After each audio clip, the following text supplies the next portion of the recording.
ওয়ালাইকুম। আপনার সবাই ভালো আছেন? আমি বাঁশ কাটতে আসছিলাম, দেখেন এই জায়গায় একটা গর্তের ভিতরে সুপারি। এখন এটা কুঞ্চি দিয়ে বের করবো যে কতটা সুপারি এখান থাকে।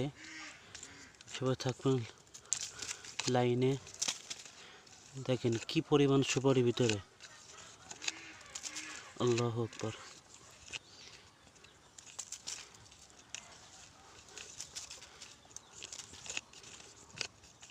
এটা কিসে ঢুকাতে পারে কমেন্টে বলে দেবেন। দেখেন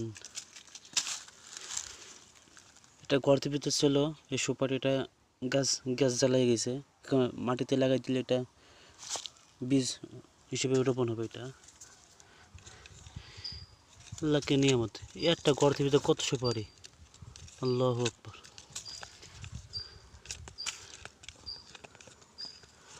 দেখেন সুপারিতে কেন গ্যাস জ্বালাই গেছে পেরাইটা, আল্লাহু আকবার।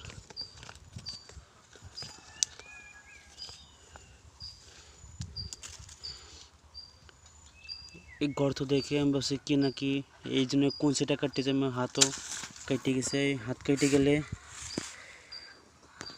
এটা উপকারী পাতা হলো যশোর লতা।